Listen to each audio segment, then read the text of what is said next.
but I can't help it.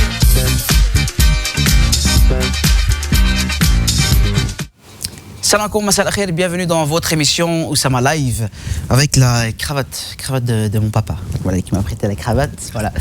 Ce soir, nous allons parler exposition. Vous savez, cette année, nous commémorons les 50 ans d'immigration marocaine en Belgique. Il y a pas mal d'événements ici à Bruxelles, aussi en Flandre. Justement, ce soir, nous allons parler d'une expo qui s'appelle Dakira et mon invité de ce soir s'appelle Soumaya Kourkzine. Salam alaikum. Wa alaikum salam, Oussama. Comment allez-vous, Soumaya? Très très bien, merci. Bienvenue chez moi. Merci de m'avoir reçu. Avec plaisir. Merci beaucoup. Alors, Soumaya, vous êtes à l'initiative de cette expo-là, l'expo Dakira, à l'initiative aussi de la FMV. Donc, si on traduit bien, la Fédération des associations marocaines. Tout à fait. Donc, alors, oui. en gros, parlez-moi de cette exposition-là. Bah oui, donc cette année-ci, donc comme vous l'avez rappelé, donc on fête les 50 ans de l'immigration marocaine. Donc pour la Fédération des associations marocaines pour qui je travaille, il était important justement de mettre en place quelque chose pour commémorer cet événement-là. Donc on a mis en place cette exposition qui a été à l'initiative justement de FMV en partenariat avec l'Université de Louvain. Donc cette expo est une expo itinérante qui a commencé à Anvers, qui est maintenant à Bruxelles et qui se terminera à Gand et à Genk. Alors, la FMV, donc la Fédération des associations marocaines. Alors, parlez-moi en quelques mots de cette association-là. Donc la fédération, en gros, la Fédération des associations marocaines est née donc, à l'initiative de plusieurs associations. Comme vous le savez, on le rappelle assez souvent, il y a eu le fameux Dimanche Noir en 1991, lorsque le Vlaams Belang a eu à peu près 20% des élections. Donc à ce moment-là, les immigrés à l'époque, et notamment les Marocains, se sont mis en association pour protéger leurs droits, pour se défendre. Et suite à cette initiative-là, ce groupe d'associations est né la Fédération des associations marocaines. Nous sommes maintenant actuellement constitués de plus de 156 associations en Flandre et à Bruxelles. Et je représente donc la Fédération des associations marocaines ici à Bruxelles, avec une trentaine d'associations qui sont affiliées avec nous. Donc, voilà. Est-ce que vous pensez qu'il peut y avoir un deuxième dimanche noir après le score du NVA? Écoutez, tout est possible avec ce qu'on a vu ces derniers temps. C'est vrai que tout nous fait peur. Et à savoir aussi que 10% de l'électorat de NVA il vient quand même du Vlaams Belang. Donc c'est vrai qu'on doit être très prudent et faire très attention à ce qui se passe autour de nous. Donc voilà. Oui, en tout cas, voilà, c'est le score qu'a fait le NVA en Flandre. On est parti en Flandre. C'est vrai, tout à fait. On va revenir sur des choses beaucoup plus joyeuses, si vous me permettez. Donc l'exposition qui met en avant donc, le travail de mémoire. Vous avez fait ce travail de mémoire. Alors, dans cette exposition-là, que va-t-on retrouver? Écoutez, comme vous l'avez rappelé, c'est vrai que c'était un travail de mémoire. Déjà, le nom qui a été choisi, Dakira, par notre coordinateur Mohamed Chakar, qui est aussi à l'initiative, qui coordonne ce projet-là. Donc, Dakira Mémoire. Notre objectif était de mettre en lumière l'histoire de la première génération marocaine, d'expliquer aux gens comment ces gens-là sont venus travailler ici au Belgique, qu'on est parti les chercher en Belgique. Donc, ça aussi, c'était important.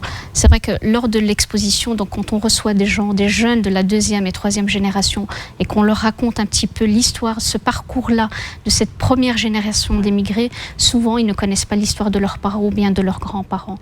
Donc cette expo est quand même une mémoire. Vraiment, comme je le dis souvent, ce sont les oubliés de l'histoire de l'immigration. Et le fait qu'ils ne connaissent pas cette histoire, en tout cas une partie de leur histoire, c'est dû à quoi? Au silence des parents ou des grands-parents, ou plutôt un travail pédagogique qui doit se faire notamment dans les écoles?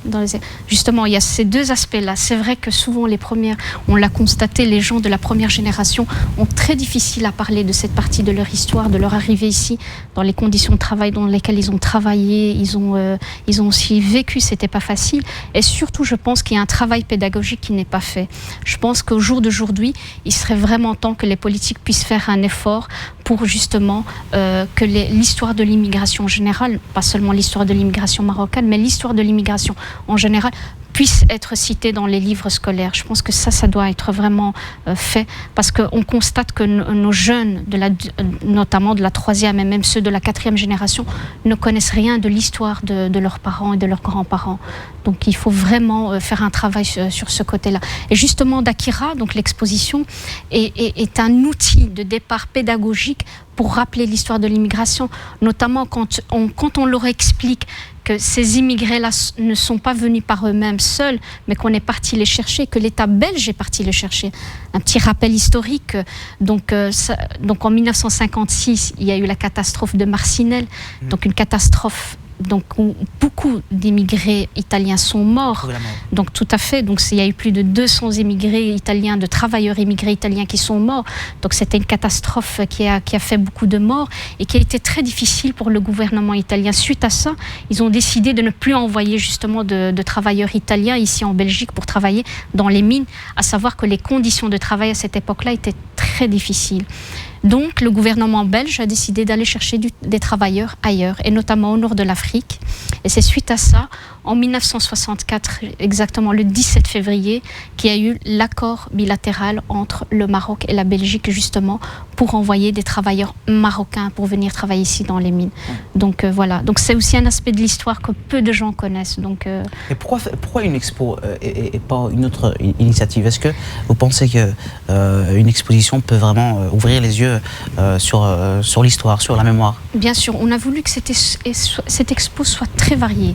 Donc c'est une exposition qui est composée d'interviews donc de cette première génération d'émigrés qui sont venus ici pour travailler, et notamment aussi d'objets, de rappels, de documents, et surtout, je pense que vraiment la pièce clé de cette exposition, c'est l'accord bilatéral entre le Maroc et la Belgique. C'est une exposition qui est aussi gratuite. Donc c'est vraiment accessible à tout le monde. Donc c'est pour ça qu'on a voulu vraiment mettre une expo, parce qu'on trouvait que c'était très valorisant pour ces gens de la première génération immigrée qui puissent venir voir un petit peu leur histoire, un petit rappel de l'histoire de cette génération d'immigrés. Donc vous avez cette fameuse convention officielle qui nous a été prêtée par le gouvernement belge. Donc c'est quelque chose de rarissime. C'est une pièce rare. Nous sommes les seuls à l'avoir eue et on l'a pendant toute l'année. Donc toute l'année 2014, cette convention est là avec nous et c'est quelque chose d'aussi gratifiant pour nous. Donc voilà. Elle représente quoi pour vous personnellement, cette convention, quand vous avez posé pour la première fois vos yeux sur ce joli, on va dire, livre, si on va appeler ça comme ça? Quel était votre ressenti? Il y a un mélange de surprise, parce que j'ai été surprise de la voir pour la première fois, parce que je ne l'avais jamais vue. Il y a aussi beaucoup d'émotions, parce que je me dis, c'est suite à cet accord-là que mon père est venu, que nos parents sont venus. Donc il y a eu énormément d'émotions quand je l'ai vue. Oui. C'est vrai, oui. À part cette convention donc, qui était signée en 1964, que peut-on retrouver dans cette exposition? Comme je l'ai dit, il y a énormément d'objets. Notamment, il y a une chose qui nous a un petit peu vraiment touchés, c'est que le jour, quand on a lancé le projet d'Akira et qu'on a fait un appel auprès du public pour justement avoir des objets d'époque, nous avons eu un monsieur qui est venu chez nous avec la valise de son grand-père. Donc, il l'a gardée. Donc, c'était la valise que son grand-père est venu avec, donc de la Belgique, du Maroc plutôt vers la Belgique. Et il nous l'a donné avec la larme aux yeux, et on trouvait que c'était très émouvant de sa part déjà de nous prêter cette valise-là, et que c'était un moment fort pour nous, parce qu'on voit qu'il y a quand même beaucoup d'émotions dans les objets qui nous ont été prêtés par ces gens-là.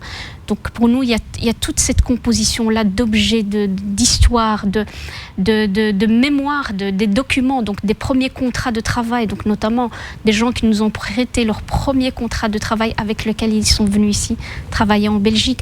Donc ça aussi pour nous, c'est des moments forts pour nous. On voit le nom des personnes, les dates, dans quelle société ils ont travaillé, les conditions de travail, des photos aussi, des documents d'archives.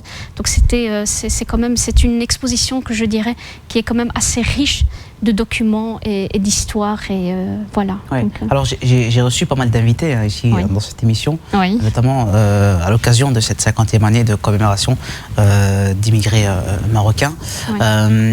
J'ai posé la question à tous mes invités, cette question-là.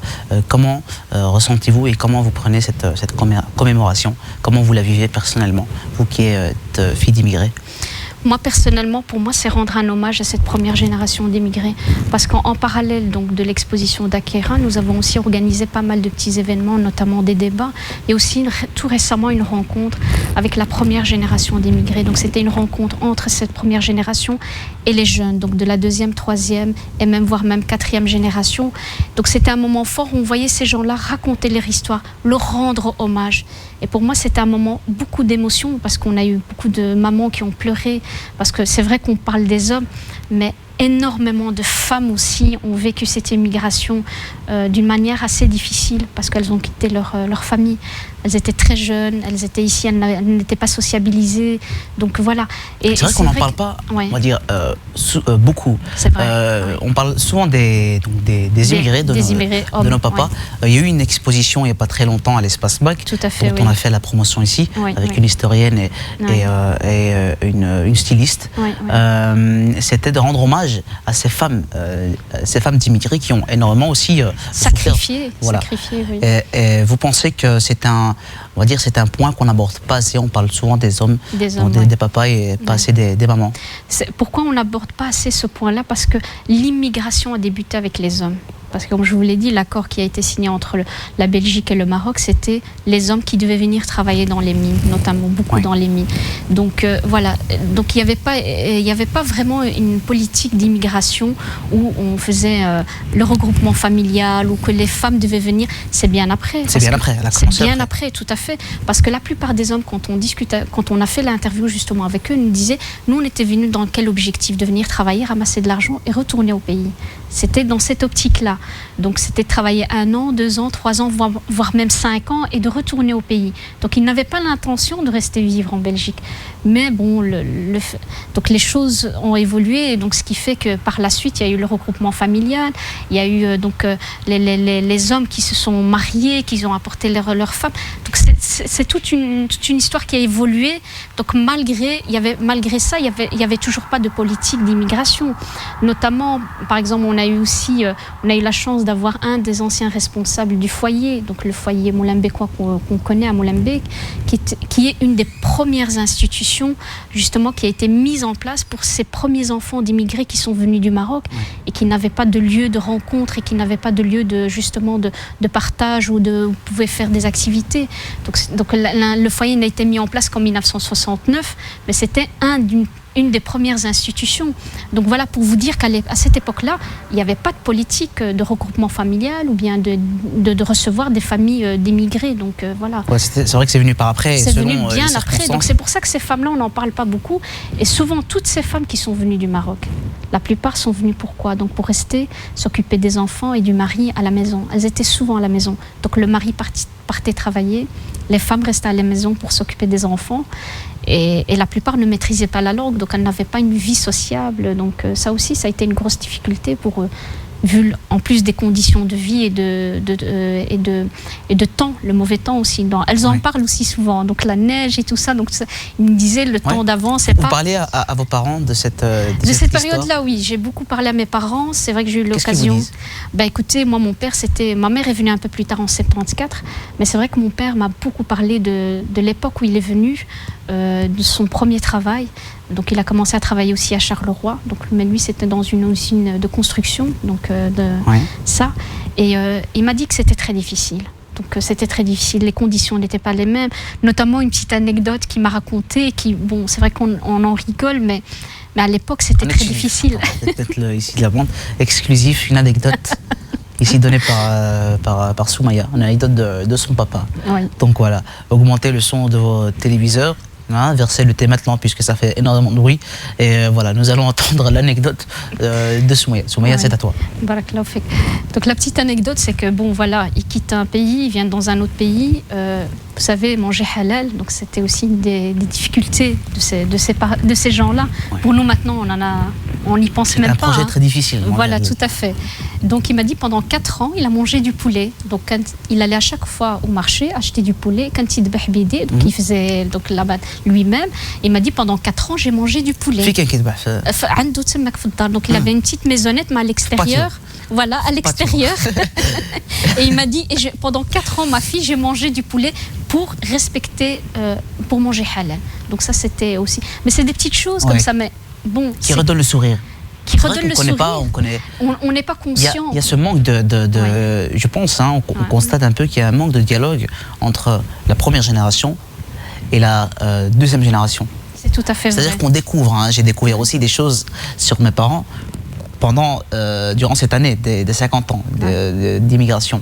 Donc c'est assez spécial. On découvre, tiens, mon père était comme ça, ou mon père a fait ça, ou ma mère a fait ci, ma mère a fait ça. C'est quand même un peu spécial.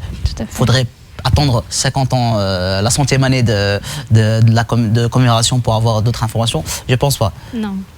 Bah écoutez, moi franchement c'est vrai qu'on a découvert beaucoup de choses et surtout moi quand j'ai interviewé d'autres personnes justement de cette première génération d'immigrés, ils m'ont dit ma fille, on vous a raconté des choses qu'on a racontées même pas à nos propres familles. C'est des sujets assez tabous encore dans certaines familles et on sent beaucoup d'émotions aussi parce que beaucoup ont souffert de cette partie de ces immigrés là ont beaucoup souffert des conditions de vie et de travail. C'est vrai que c'est l'une des causes de pourquoi ils ne parlent pas assez de cette histoire. Il y a énormément de souffrance. Tout à fait. Oui. Et peut-être qu'ils se disent que ça ne sert à rien que je raconte mes souffrances, tant que je vois mon fils ou ma fille heureux ou heureuse, c'est le principal. Et ils le disent eux-mêmes, ils me disent si on a fait après le choix de rester ici en Belgique, c'est parce qu'on a vu nos enfants qui sont nés pour la plupart ici, qui étaient scolarisés, qui grandissaient dans ce pays, qui s'épanouissaient à leur manière. Et donc c'est pour ça qu'on a quand même fait le choix de rester. C'est pour eux, donc c'est un double sacrifice. Il y a eu le premier sacrifice quand ils sont venus travailler ici, parce que les conditions au pays n'étaient pas favorables et qu'il y avait la famine et que c'était pas toujours évident, donc ils travaillaient pour leur famille. Et deuxième justement sacrifice, donc c'est de rester justement pour leurs enfants, pour éduquer les enfants ici, parce qu'ils me disent, on savait que si nos enfants retournaient au pays, que ça allait pas être la même chose pour eux, donc voilà, ça aussi. C'est un énorme sacrifice. Énormément de sacrifices de la part de cette première génération d'immigrés, et c'est pour moi, c'est vraiment leur rendre un hommage que de parler de cette partie-là de l'histoire. Comme je dis, ce sont les oubliés de l'histoire de l'immigration, et il faut vraiment un maximum possible en parler et mettre ça en valeur et en lumière. Donc c'est l'objectif de Dakira, donc c'était un de nos objectifs. Donc voilà, l'expo Dakira, c'est jusqu'au 26 juin. Justement, il y a une prolongation. Voilà. Jusqu'au 26 juin. Il vous offre la possibilité d'aller encore à Hall Saint-Géry, donc un place des Halles, 1000 Bruxelles. Voilà, c'est jusqu'au 26 juin. C'est une magnifique exposition. Tout à fait. Soumaya, 50 ans d'immigration marocaine en Belgique.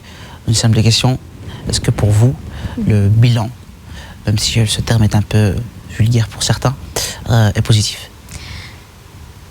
On peut dire qu'il peut être positif d'un côté parce qu'on a eu quand même beaucoup de droits, pas mal, donc ça a quand même pas mal avancé. Mais comme j'ai dit, il reste encore pas mal de travail à faire et il y a encore pas mal de discrimination, donc notamment à l'embauche. Bon, on parle de la crise du chômage ici à Bruxelles. Hein.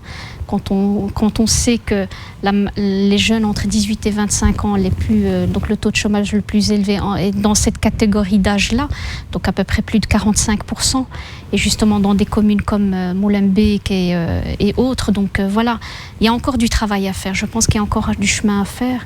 Et la discrimination aussi des femmes voilées. Je pense qu'on n'en parle pas assez, qu'il faut encore plus en parler et faire un peu plus. Parce que là aussi, c'est un gros problème. C'est une chose que j'ai vécue, que je vis encore dans certains domaines. Mais vous l'avez vécu à l'école, vous l'avez vécu Je l'ai vécu à l'école, j'ai été discriminée aussi au travail. Donc on me refusait un poste parce que je portais mon voile et que j'avais refusé de l'enlever. Donc ça aussi, c'est une chose qu'on a vécue très mal. Alors que moi, personnellement, je vis très bien ma double identité. Donc ça, j'ai eu la chance d'avoir des parents qui nous ont inculqué assez de valeurs pour justement essayer de bien vivre cette double identité-là. Mais c'est vrai qu'on a toujours ces discriminations-là qui nous font rappeler qu'on est enfant d'immigrés. il y a toujours cette valise derrière vous qui tout à fait, traîne. qui nous suit.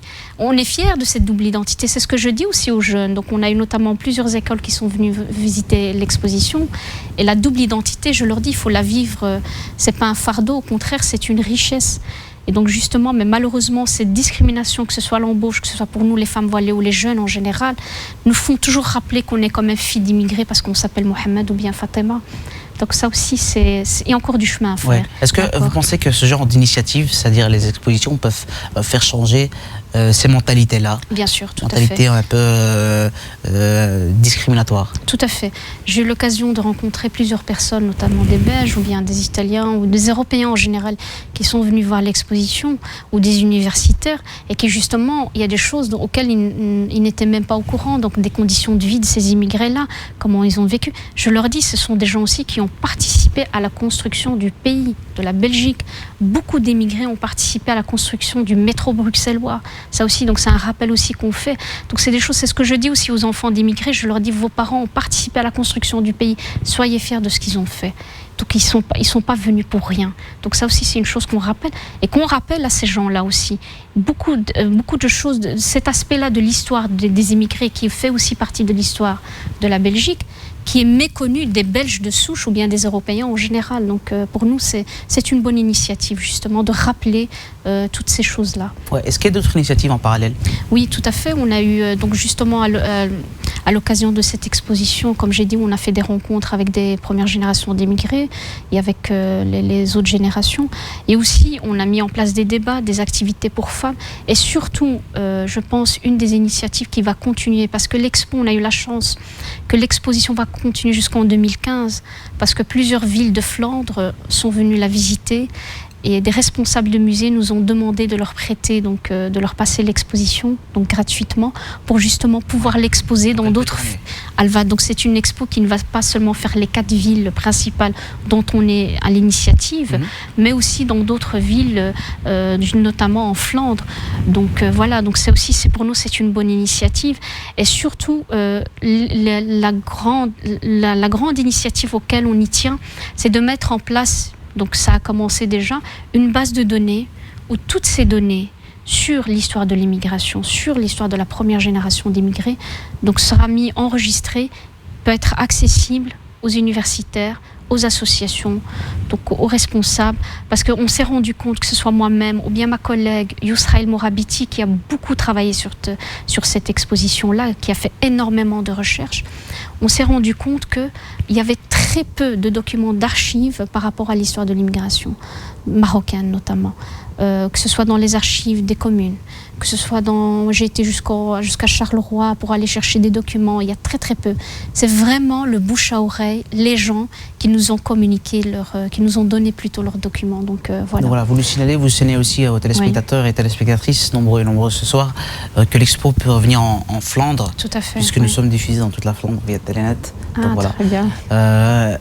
L'exposition, donc c'est du 26 jusqu'au 26 juin au 1 place des Halles 1000 Bruxelles. Voilà, il y a un site internet www.dekira.be. Soumaya, est-ce que vous avez un dernier message pour nos téléspectateurs et téléspectatrices? Oui, donc j'invite vraiment toutes les familles, les associations, les écoles à venir visiter l'expo. Donc comme l'a dit Oussama, donc l'exposition est ouverte donc tous les jours, 7 jours sur 7, de 10 à 18 heures, au place Halle Saint-Géry. Et surtout un grand message à tous nos parents, à toute cette première génération d'immigrés, leur dire un grand merci pour leur sacrifice et pour tout ce qu'ils nous ont fait pour nous. Shukran. Voilà, merci Soumaya d'avoir été avec nous. Merci à toi, mais j'aimerais juste, avant de terminer, si tu le permets, donc l'émission, te poser moi une question. Ah, ça serait une première ce soir, ça serait une première. Donc là, je vais jouer ton rôle, te poser une question.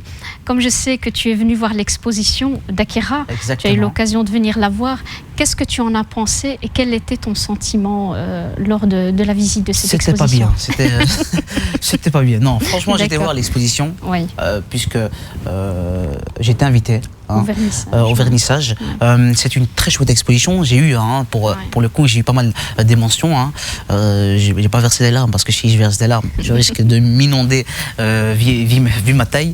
Et voilà, j'ai vu des cafetans tentants, j'ai vu des chaussures, des crampons de terrain de football, des ballons de football, des valises aussi notamment. Ça m'a rappelé les valises que j'ai au fond du grenier chez moi à la maison. Donc il y a pas mal d'émotions dans cette exposition. Franchement, je vous incite à y aller avec vos parents surtout, puisque ce sera l'occasion de vous échanger. Si vous avez fait une connerie, ce sera l'occasion que ils vous pardonnerez peut-être à l'occasion de cette exposition. Voilà. En tout cas, merci à toi, Oussama, de m'avoir donné. Avec plaisir, Souria.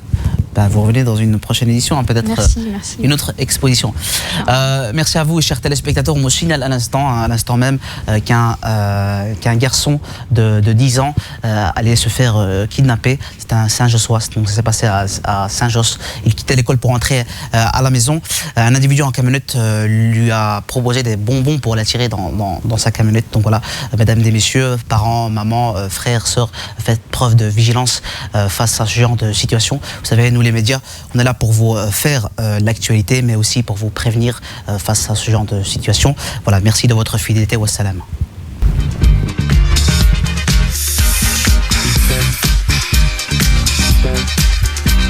I don't wanna be afraid, but I can't help myself.